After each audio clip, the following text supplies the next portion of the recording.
네, 안녕하십니까. 조국혁신당 대변인 강미정입니다. 조국혁신당은 오늘 이진숙 방통위원장에 대한 규탄과 공금횡령에 대한 고발장을 민주당과 함께 진행했습니다.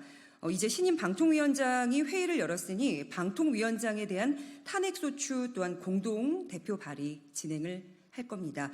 조국혁신당 과방위 위원인 이혜민 의원이 규탄 기자회견 열도록 하겠습니다.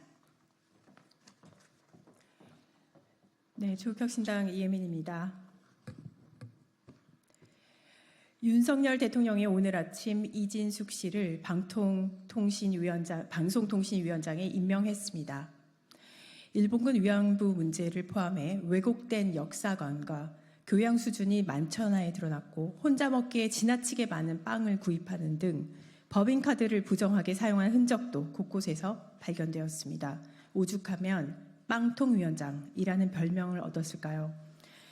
그런데도 윤 대통령은 단 한 번의 망설임도 없이 이진숙 씨에게 서둘러 임명장을 줬습니다. 어제 국회에 이진숙 씨의 인사청문 경과 보고서를 송부해 달라고 해놓고는 단 하루도 기다리지 못한 것입니다.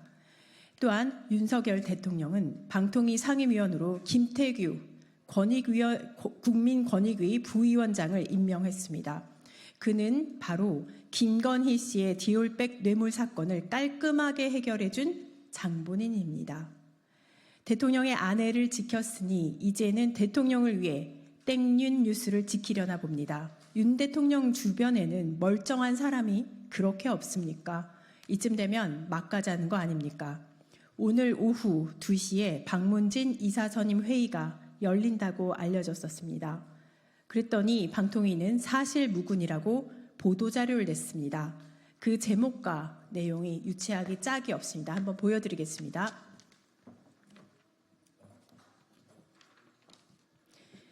방통위에서 7월 31일 오후 2시 공영방송 이사 선임안 의결회의를 개최한다는 내용은 사실과 다릅니다.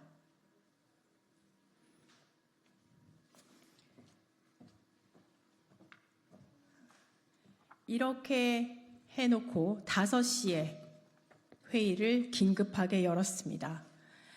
왜 그렇게 급하게 서두르는 것일까요? 우리 국민들은 그 이유를 다 알고 있습니다. 이진숙 위원장은 공영방송 장악의 퍼즐을 완성할 마지막 행동대장이기 때문입니다. 그답게 11시 취임식을 마치자마자 곧바로 공영방송 MBC 집어삼키기를 위한 박문진 이사 선임안을 의결한 것입니다. 윤석열 대통령은 정말 이렇게까지 해야 속이 시원하십니까? 방송통신위원회 회의 운영 규칙에 따르면 전체 회의 안건은 48시간 전에 상임위원들에게 전달되고 24시간 전에 홈페이지 등을 통해 공개하게 되어 있습니다. 물론 부득이한 사유가 있을 때는 예외로 두고 있지만 이제 막 임명된 위원장이 대체 어떤 부득이한 사유가 있을 수 있단 말입니까? 다시 말씀드리자면 위원장은 오늘 오전에 임명이 됐습니다. 적어도 하루 정도는 업무 보고와 상임위원 간 의견 공유가 필요한 것 아닐까요? 이제 모든 진실은 드러났습니다.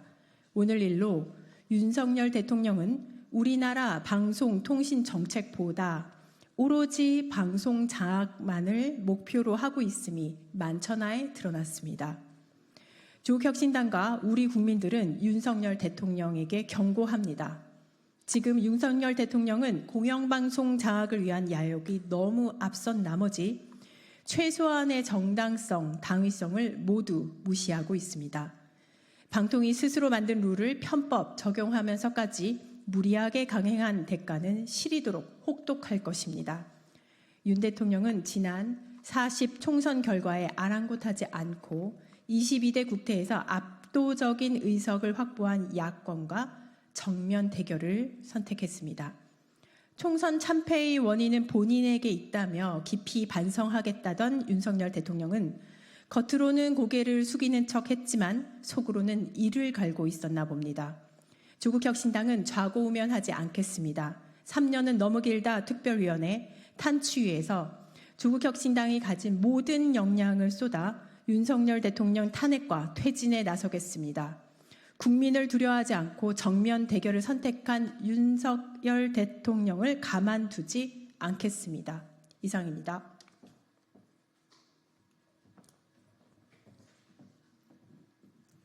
혹시 밖에서 기다리고 계신 기자님들 이혜민 의원님 백브리핑 진행 가능하니까 쪽으로 와주시면 감사하겠습니다.